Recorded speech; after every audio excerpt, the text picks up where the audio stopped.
a trusted voice of truth and light. The narratives that mislead most of us aren't outright lies. They're the deliberate omission of facts that could give us a more complete picture. And a rally point for those who've accepted the reality that they are not sheep.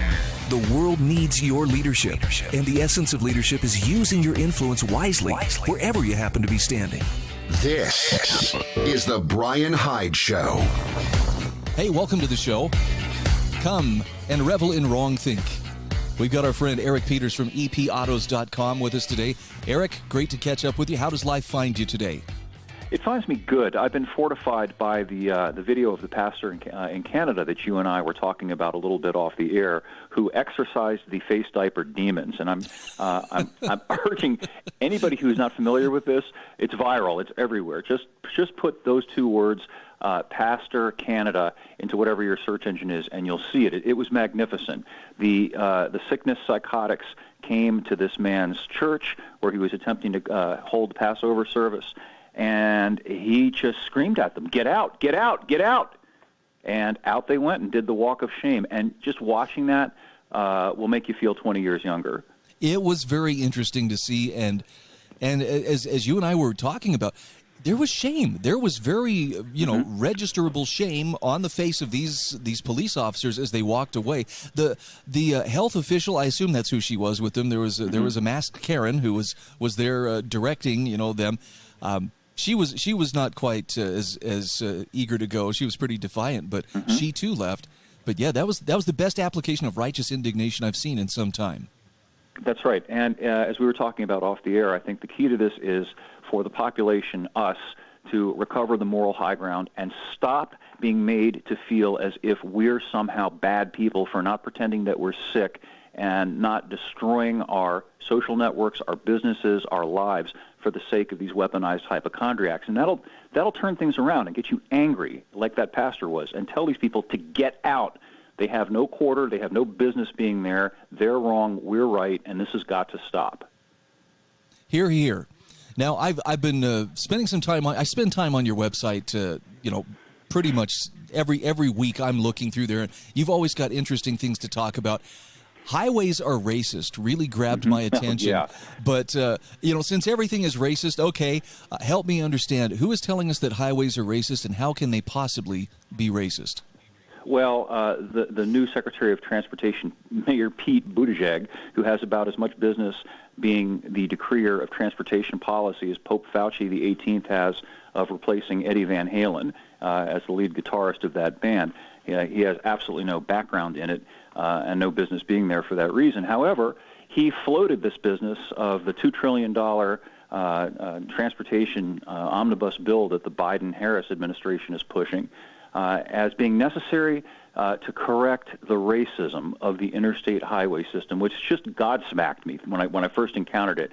Because as James Brown put it way back in 1986, when he did the theme song for, I think it was Rocky III, Living in America. Remember that? I do. And it's all about being easy to get anywhere, no matter who you are, no matter where you live. The beauty of the American system is you can just jump in your car and go. And before the interstate system, you couldn't. You want to talk about isolating people, keeping people trapped in cities, making it very difficult for them to go very far from wherever they live or wherever they work. Yeah, get rid of the interstate system. And that's essentially what these people want to do. No, I guess I shouldn't be surprised, but every time I think, wow, they've reached the lowest level they can go in this quest to find racism and everything, and then somebody digs a whole new level. Well, it's the same technique. The catcall of racism is the same as the catcall being used by the weaponized hypochondriacs. Granny's going to die. They want to shame you and make you shut up. The whole point of this is to stifle any reasoned discussion, any questioning of their agenda. And that should also clue people in, because this is not an honest debate. It's not, well, we have this proposal and let's consider the merits. It's, you're racist if you don't agree, so shut up and sit down. You're dangerous. You're going to kill Granny if you don't lock down your business, if you don't wear your face diaper. It's the common thread through all of this. Amazing. Does it ever burn itself out? Do we ever get to the point where people finally go, okay, look, now you're just being, absurd? I think so. The question is when. We're at a point in history where it could go either way, and it's a unique moment, I think, for us. It's terra incognita ahead. You can look at other examples in the past. How long did it take to burn out in Cambodia when the Khmer Rouge took over and were literally executing anybody who even wore glasses because that meant that they read books and therefore they might be dangerous to the regime? How long did it take for the Germans in the 30s to get rid of wearing armbands and heiling the Fuhrer? Lucky for them, it didn't take more than about 12 years. But in Soviet Russia, it took, 70 years for the people to finally get sick of being impoverished and kept under the thumb of the Communist Party. So this could be over very quickly, or it's something that could last a really long time. So what seems to be the end game? I mean, politics always creates perverse incentives for the people who play it, and as well as their well-connected friends. But where is Pete Buttigieg trying to take this? Is this just to create more public transit, less private transportation? Well, superficially, yes, it's to create more public transit, but the underlying goal of it is to decrease, if not eliminate, private personal mobility for the average person. That is, the ability of people like you and I to go wherever we want, whenever we want, as opposed to being on a government transit schedule. And implicit in that is it's going to be very difficult for people who don't live in or near a big city and a rail line and a bus to continue to do that when personal mobility becomes exorbitantly expensive. That is their end goal here, which ultimately devolves into control. The common denominator with all of these people, these political psychopaths, as I call them, is that they're about controlling us. They have this urge to just treat us like little puppets, and they want to pull the strings. They are anathema to the American idea of, hey, the American dream is figure out what you want to do in life and then pursue it, pursue happiness. And as long as you're not hurting anybody else, you have a God-given right to do that. These people are the antithesis of that idea. Well, as you point out in your article, with public transit comes conditions. Oh, you want to ride the bus Sure. to get to your job? Well, there's just a few things you'll need to do. Put on your mask, get the shot, show your passport, sit, And we already roll over. have this. This isn't a hypothetical. We already have this. One of the first things that Biden did was to issue an executive order requiring face diapering in all federally controlled forms of transportation. So Amtrak, for example, the airports, which are under the federal government's control, and the airlines themselves are doing the face diapering. And it's clear that they intend to require the vaccine passport. If you can imagine such a thing, it's literally the Soviet. It's the American take on the Soviet internal passport, where if you wanted to move anywhere, you had to carry these papers with you. Only in this case, it's not just the papers. You have to submit to having yourself injected with God knows what.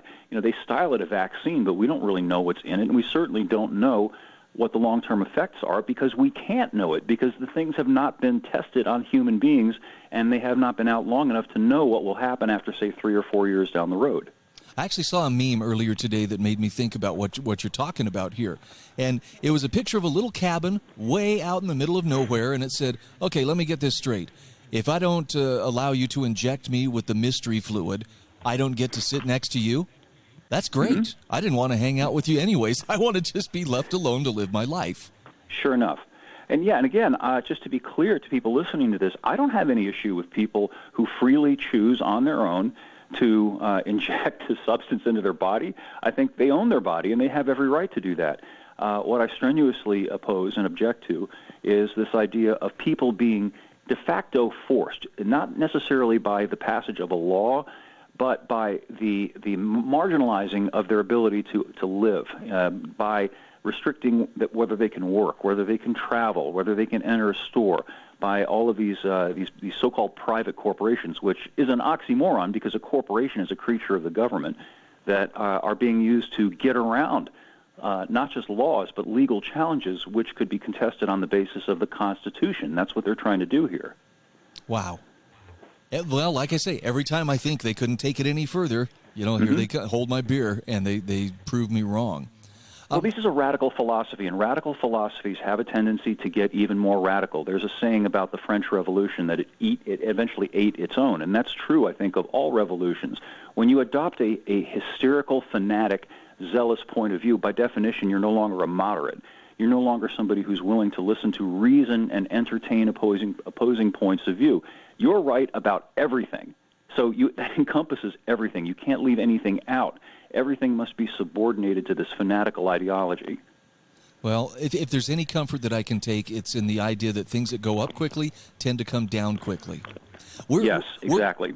We're coming up on the break here, so we've got to break away. When we come back, though, Eric, I'd like to pick your brain a little bit about the spending involved in not just Pete Buttigieg's, his particular area of transportation, but in many other areas as well.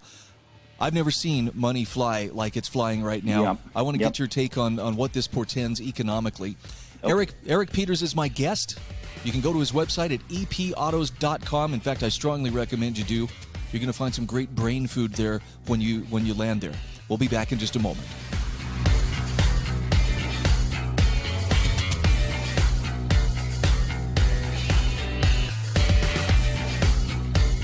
This is the Bryan Hyde Show.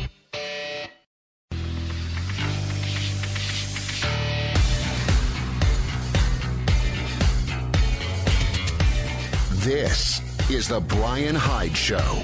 Hey, welcome back to the show. Eric Peters from ericpetersautos.com is my guest. We talk about some pretty serious stuff here. That doesn't mean we don't have fun, but these are serious times. And Eric, nowhere do I have a sense of how serious those times are than when I look at what's happening in terms of all the spending. Trillions of dollars used to be a big deal. Now we throw it around like, throw another trillion on the latest stimulus package or infrastructure package. Give me your take on the spending frenzy that's going on and where it's leading us. Well, I think when most of us hear of $2 trillion or $3 trillion, it sort of washes over us because it's a boggling number, very difficult to get your head around. And as you say, they just keep throwing more and more out and spending more and more, so it's kind of an abstraction. But then it comes into concrete terms when you go shopping. People may have noticed that the 16-ounce package of bacon that they used to buy now contains 12 ounces of bacon, and that's one way that they hide the effect of what they're doing on the value of money. Our money is being devalued, which manifests in requiring more of it to buy the same and often less of what it used to buy. Another really blatant example, and I think this is particularly interesting, is in areas where they can't really downsize the product. For example, if you go to Lowe's or Home Depot and you want to get, say, a 4x8 sheet of plywood, they can't reduce that to a 4x7.5 sheet of plywood, right? Right. So the piece of plywood has to be the same, but the price has gone up. And something that as recently as 2018 cost about $10 or $12 per sheet is now $25 to $40 per sheet. And that gives you some sense of what's happening to the value of our money because of the policies that are being pursued in Washington. Well, and you nailed one of the things that I noticed some time ago, and that is when I used to pick up bacon, I'd grab it, a pound of bacon. It's not a pound anymore. It's only 12 ounces. Same cost. Sure, but it's psychologically very deft because people still see this package that kind of looks the same, even though the amount of food in it is less. And the trick is that the price it's kind of the same as it was a year or so ago. But then you get home, and the pound of bacon that you used to need to feed your family breakfast, well, 12 ounces isn't a pound, and it's no longer sufficient. So you really need 2 packs of the bacon so you can get a sense of how much more you're paying to feed your family. And this is going on everywhere. The packages are being the contents of the package are being winnowed down. They're using all kinds of little tricks like putting a convex little bubble in the bottom of plastic things, or reducing the number of ounces in something like a container of milk, as to maintain the fiction that the prices haven't really increased that much, which they can do with things like food. But again, if you go out to get things like 2x4s or 4x8 sheets of plastic or of lumber, you'll see, and it should make your spider sense tingle, at how rapidly our currency is being devalued, because the more of the stuff that they pump into the economy, the less that what we have can buy. That's just the nature of it. That's the definition of what inflation is. Well, and there's this added problem, too, with, all the shutdowns have impacted people in terms of their employment. If you were deemed non-essential, tough luck, but hey, we'll send you these stimulus checks. There's also been a lot of government spending to the point where I know, for instance, that there are retail establishments that would very willingly hire people, but it's easier for people to sit home and collect a check than it is to go get a job. They'll make more collecting government money than they will working. Well, they think they will, and this is where, once again, the success of the government school system manifests. People will see, for example, that, I got a $1,400 check from the Biden administration. I'm so happy. but they never stop to add up. And this is just one example of the costs. The way gas is now costing them enough that it vitiates that $1,400 over the course of about 2 years, and that's not including all of the other things that cost more. They just see that $1,400 check, just like the person who doesn't want to work and sits home all day playing video games and thinking, well, I'll just get my UBI, I'll get my check. At the end of the day, they're going to find out that their life has been diminished. This is what always happens. They won't be able to afford to pay their rent eventually. They'll have to move into a group house. They'll have to eat whatever food the government deigns to provide. Resources are inherently limited. These politicians can't just wave a magic wand and create value out of nothing. It defies reality as well as intelligence. In your column, The Inflation They Can't Hide, you point out that America is becoming Venezuela. Yeah. And I agree with you, but I think a lot of Americans are going to have a hard time accepting, Venezuela, why, they're totally different than us. They have socialist policies, and they have, but the closer you look, and especially if you look with the understanding of what the principles of sound monetary policy are, what sound, political philosophy is, the more you're going to realize, no, actually, we're on our way. We're moving the same direction. They're just a little further ahead of us. Well, these are the same Americans who will celebrate their freedoms come the 4th of July wearing their face diapers and carrying their vaccine passports. Wow, if they have permission. If they have permission, exactly. It's a really tragic, it's sad, just lack of apprehension of what's happening in the world relative to what's happening here. We talked a couple of episodes ago about the fact that in China you can get a sub-$10,000 pickup truck in China.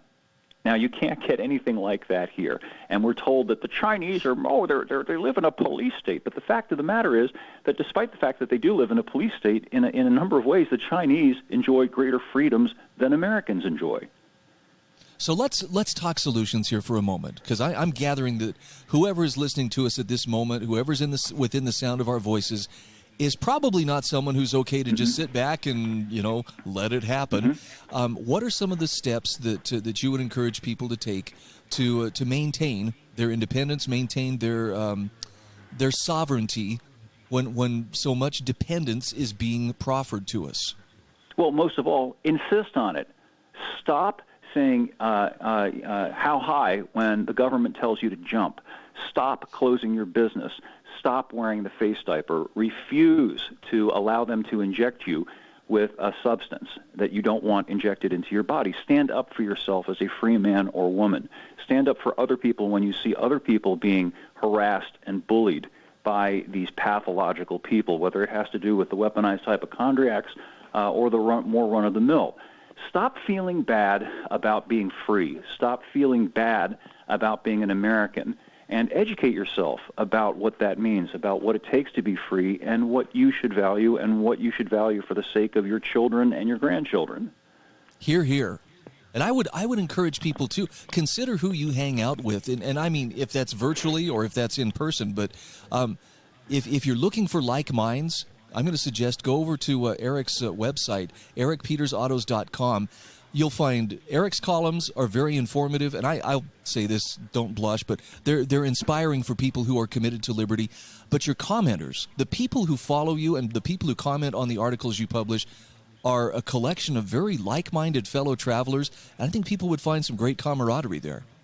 Well, I think they will, and I will toot my own horn here a little bit in one way that I think is important. We do not suppress or censor people's comments on my site.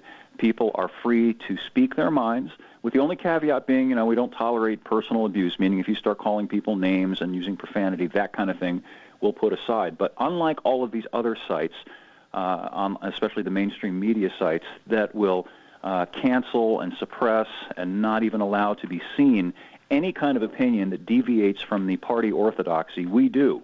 I don't expect everybody to agree with me. I just expect you to bring something to the table and defend your point of view, and we have a lively back and forth, which is the kind of thing that is necessary for a free society. We have to be able to discuss ideas in a civilized manner and use reason and logic and facts instead of hurl insults at each other and scream and yell like deranged 7-year-olds.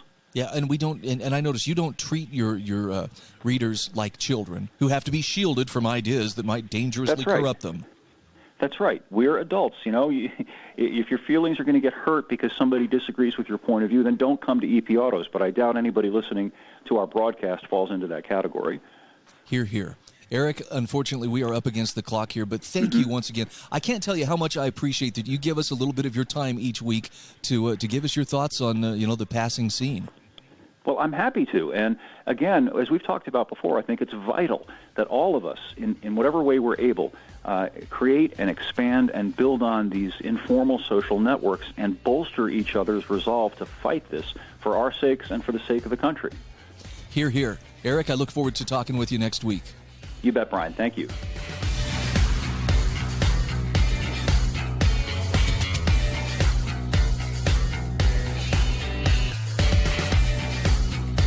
Is the Bryan Hyde Show.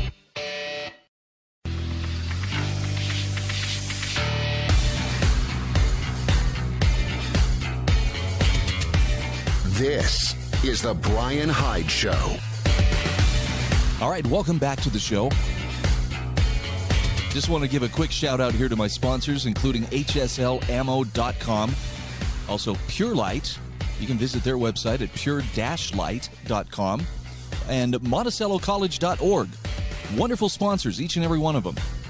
And there's a link to their respective businesses and their websites in the show notes at thebryanhydeshow.com. I encourage you, go check them out. Send a little love their way. Just let them know their message is reaching you via this platform. So I have a question for you. Why do so many otherwise capable individuals choose to embrace a sense of learned helplessness?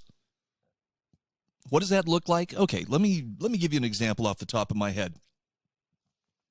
How many people do you know who, if confronted with, say, someone trying to kick in their door, someone trying to break into their home, would reach for the telephone and say, I better call the authorities to come and deal with this?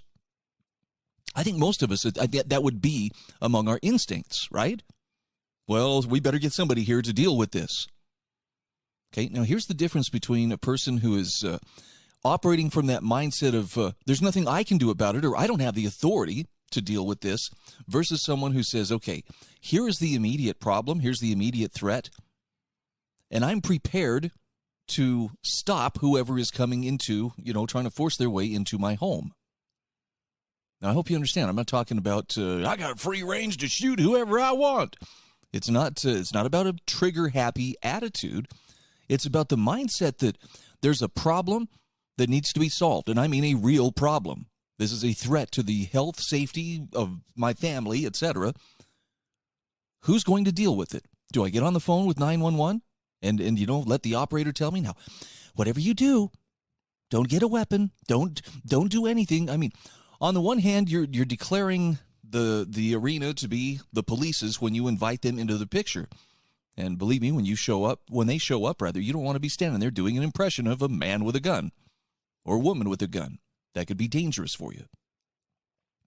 But it's the idea that, your first duty is to get the authorities involved and let them take care of the problem for you.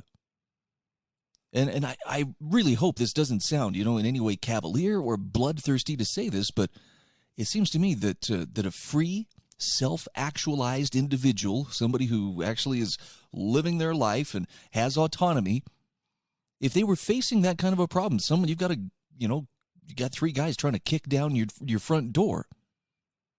My first hope is that you would be in a position to stop them, whether it's through just warning them, hey, you force your way in here, I will use force to stop you, and being capable of doing so. Or, if you're just going to, go find a place to hide, wait for the authorities to come and ride to the rescue. And don't get me wrong, because they'll come. They will. They'll bring friends. They'll come as fast as they can. But where does that sense of learned helplessness come from? Got a great article here from James Corbett. And if you haven't subscribed to his videos and his website, he really has a great take on just about everything. I mean, he is really good. The article's titled, "You Can't Win. Don't Even Try." And this applies to a lot of other areas of our lives other than just, protecting yourself. He says, imagine you find a prisoner in an unlocked jail cell. Confused, you ask him why he's sitting there when the door to his cell isn't even locked. Oh, it's unlocked? I didn't check. You assure him it's unlocked. You ask again, why don't you leave? And the prisoner responds, well, why bother? They'll probably catch me before I get out. Now you look around in confusion. You explain to him, look, this isn't even a prison. You've simply been told to wear an orange jumpsuit and stay in an unlocked room. But you don't have to comply. All you have to do is leave. At which point the prisoner says, well, even if I get away, they'll just find me and bring me back here. I might as well just stay put. Now, James Corbett asks, do you think this story is ridiculous? Well, of course it is. But he says the situation it details is all too true. In fact, researchers have known for half a century the mechanism by which people can be made to effectively lock themselves up inside their own mental prison. And it didn't take long for the intelligence agencies to put that research to use.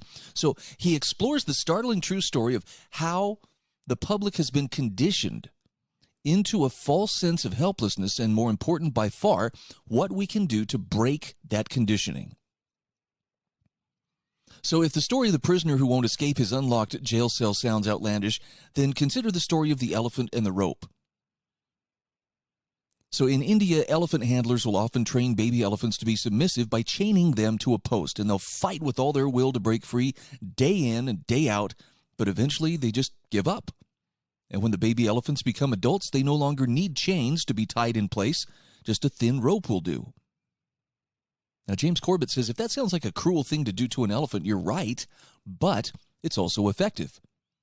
Massive, powerful adult elephants can be kept in place with a flimsy rope simply because they've been conditioned from birth to believe that they can't break free of their tether. But like many things that are obvious to those who work with the natural world, this insight had to be rediscovered in the lab by some graduate students in psychology. In this case, Martin Seligman, a psychologist at the University of Pennsylvania, conducted a series of experiments in the late 60s that essentially replicated this elephant and rope phenomenon.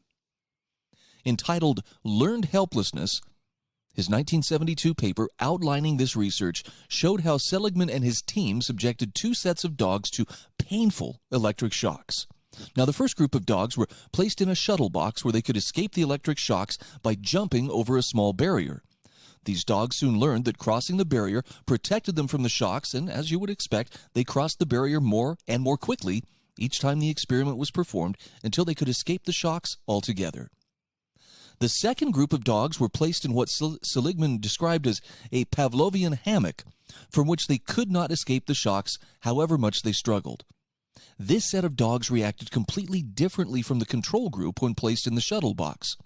Fully two-thirds of this group did not even try to escape the shocks, and thus never discovered that they could avoid them altogether simply by crossing the barrier. So they simply lay down, whining, until the shocks ceased. Now, he says the lesson of this experiment is seemingly straightforward. By our hypothesis, the dog does not try to escape because he expects that no instrumental response will produce shock termination. In other words, if you want to induce complete helplessness in a dog, condition them to believe that nothing they do will make any difference. Now, animal experiments, really are never about animals, he writes. He says they're about humans, and in this case, the point was not to learn how to induce helplessness in dogs, but to learn how that state of helplessness is induced in humans. And by the way, when he says that state of helplessness, he's talking about depression. Then James Corbett asks, how long do you think it took for the CIA to start weaponizing Seligman's research for use against its enemies? If your answer was 3 decades, well, then you win a prize. Yep, by the time the war on terror, or actually he calls it the War of Terror, came along, the criminals in action were using, that's CIA, were using Seligman's experiments as a how-to guide in their illegal torture program. An old folktale holds that you can conjure the apparition of Mary Bloodsworth, a.k.a. Bloody Mary, by chanting her name in front of a mirror in a candlelit room. But if you want to summon a real demon, it's much more straightforward than that. All you have to do is document a psychological phenomenon that can be weaponized against the population, and before you know it, you'll have the CIA at your doorstep, notepad in hand. Just ask Martin Seligman. Having long since shifted his focus from torturing animals in the name of understanding human depression, by 2001, Seligman had pioneered a new branch of cognitive psychology called positive psychology. seeking to help people overcome their learned helplessness. And he talks more about this later in the article. But as part of that work, Seligman delivered a lecture at the San Diego Naval Base in May of 2002 on how his research could help American personnel, in his own words, resist torture and evade successful interrogation by their captors. Among the 100 or so people in attendance at that lecture was one particularly enthused fan of Seligman's work, Dr. Jim Mitchell, a military retiree and psychologist who'd contracted to provide training services to the CIA. And although Seligman had no idea of it at the time, Mitchell was, as we now know, one of the key architects of the CIA's illegal torture program. Now, naturally, Mitchell's interest in Seligman's talk was not in how it could be applied to help American personnel overcome learned helplessness and resist torture, but rather how it could be used to induce learned helplessness in a CIA target and enhance torture. As the New York Times described in a report on the subject back in 2009, Dr. Mitchell's colleague said, believed that producing learned helplessness in an al-Qaeda interrogation subject might ensure that he would comply with his captor's demands. Many experienced interrogators disagreed, asserting a prisoner so demoralized would say whatever he thought the interrogator expected. All right, I got to take a quick break here, but we're going to come back to this. The question I have for you is not, are you being interrogated by the CIA, but rather, to what degree have you and I been conditioned to believe that we are helpless as we sit in an unlocked jail cell in our minds? We'll be back right after this.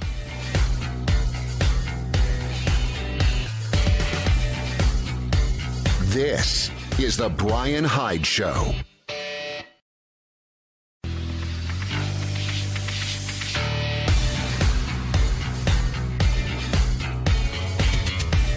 This is the Bryan Hyde Show. Hey, welcome back to the show. I'm sharing an article here from James Corbett. I found this morning on LouRockwell.com. And it's all about you can't win, don't even try.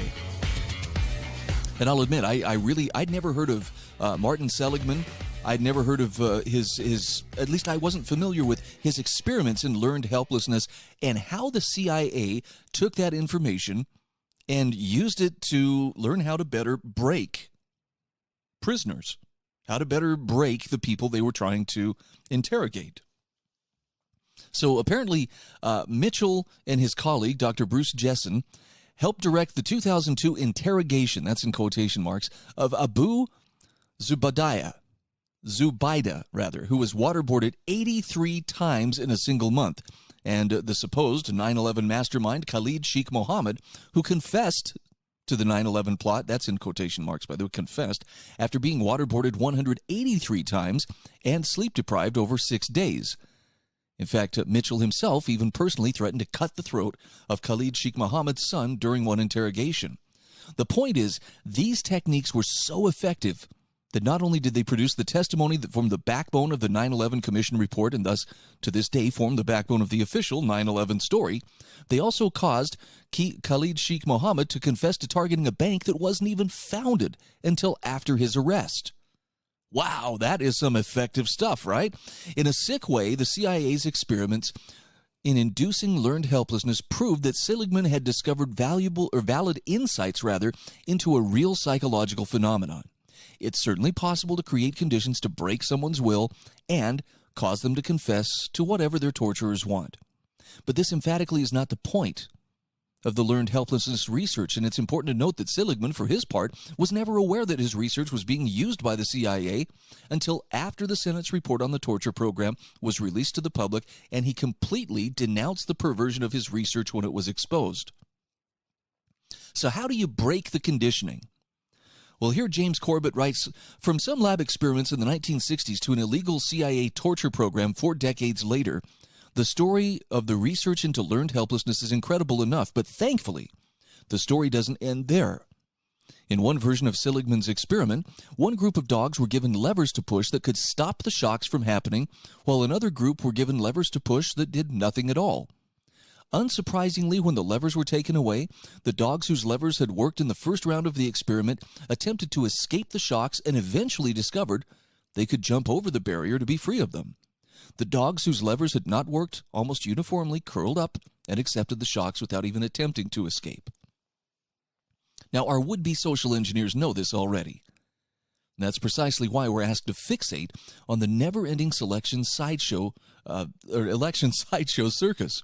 I think he's right there, selection. As I have pointed out time and time again, he writes, not only is the entire concept of electing representatives to impose their will on the entire population of an arbitrary geographical location fundamentally immoral, but it's also a sure way to induce learned helplessness in the population.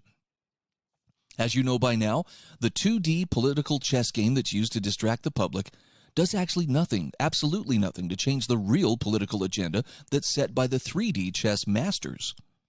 And just as every child eventually discovers that their toy steering wheel doesn't actually control the car, so too do even the most devoted statists eventually begin to realize that their ballot in the voting box every 4 years does nothing to prevent the globalist agenda from playing out like some unstoppable nightmare. Now that realization is demoralizing, and that's the entire point. The message of the political system that we've grown up our whole lives with is throw the bums out every 4 years if you like. It doesn't matter. It changes nothing. You have no effect on the system. Unfortunately, all too often the victims of this conditioning merely internalize this message and stop there. These are the people who spend their time in online forums and comment sections preaching that nothing will ever change, shooting down every idea or alternative that's ever proposed. Now, although critical examination of ideas is always important, the victims of learned helplessness fail to realize that they've been locked inside a mental prison by their erstwhile masters. Like the prisoner in our hypothetical unlocked jail cell, they've not only given up hope of escaping, they've given up even trying to look for an escape route. But what if we were to examine the results of this experiment from the other side? What if instead of the would-be controllers of humanity, we examine these findings for what they can tell us about how to empower the public and dispel the learned helplessness that keeps them from looking for real solutions? See, this is the question that Seligman turned to after the publication of his experimental findings. See, he wasn't experimenting on dogs because he was a sadist, nor was he simply interested in studying learned helplessness either in dogs or humans. After documenting the phenomenon, his focus quickly shifted to what could be done with this knowledge. As Maria Konnikova documents in her 2015 New Yorker article on the research, Seligman didn't stop his research there. He told his supervisor he didn't believe in causing suffering unless it had some inherent value that would lead to bettering lives, both canine and human. So he and Meyer, his colleague in the original experiments, set out to figure out a way to reverse the effect of learned helplessness in the dogs. What they found was that one simple tweak could stop that passivity from developing. When the researchers first put all the dogs in the shuttle box where the shock was controlled by a jump, and only then into the inescapable harness, the effect of the harness was broken. Now, even though the dogs were being bombarded by shocks, they didn't give up. They kept trying to control the situation, pressing the panels despite the lack of feedback, and when they again were put into the box, they didn't cower. Instead, they immediately reclaimed their ability to avoid shocks. Now, one insight that can be garnered from this research is that just as people can be conditioned into a state of helplessness by being subjected to uncontrollable shocks, they can also be inoculated, to use a phrase, against that feeling of helplessness by first being exposed to a situation where they do have control. In fact, he says that's part of the core ethos of his Solutions Watch series. There are certainly those things that are completely beyond our control, but because they are beyond control, there's absolutely no point in focusing on them. Spot on, James Corbett. He says our priority has to be those things that are within our control. Where and how we live, what we spend our time, money, and energy doing, who we spend our time with, how we provide the necessities for our family, the type of community that we live in. All of these things are to some extent things that we can have a direct influence on. And by exerting that influence, however slight, we train ourselves that our situation is not hopeless. The field of positive psychology is well worth exploring. In doing so, we can gain important insights into our own cognitive processes and become more conscious of the explanatory styles that we use to make sense of the world. And in doing so, we can also gain more control over these processes and unlearn a lifetime of learned helplessness that's caused many to abandon all hope. At the very least, he says, it can help us to realize that the door to our mental jail cell is unlocked. All we have to do is walk out the door. Good stuff, huh? I mean, hopefully it gives you a sense of, hey, maybe there's more to this than just simply, well, I guess I better shut up and do what I'm told. Speaking of shut up and do what you're told, I'm including an article in today's show notes from James Howard Kunstler, and it's Peak Woke. I don't know if you've been following the saga of Major League Baseball, and because Georgia apparently passed a law in their state legislature which makes it harder to cheat on elections. That's being portrayed as, well, that's totally racist. It's a return to Jim Crow. This is nothing more than an attempt to keep black people from voting.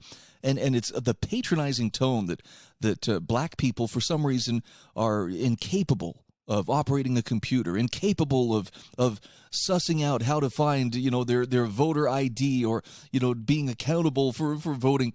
I don't know. Here's the kicker. So Major League Baseball, in a show of wokeness, and by the way, backed by the president, he was like, oh, I would support them moving the All-Star game. So they did. Major League Baseball moved the All-Star game to Coors Field in Colorado. Did you know Colorado has a voter ID law that reads almost exactly the same as Georgia's voter ID law?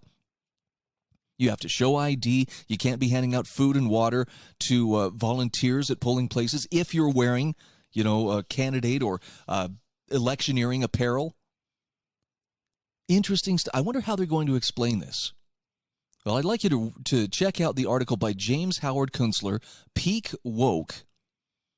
He describes, how we're reaching the point of insanity, and that's not a good look for us.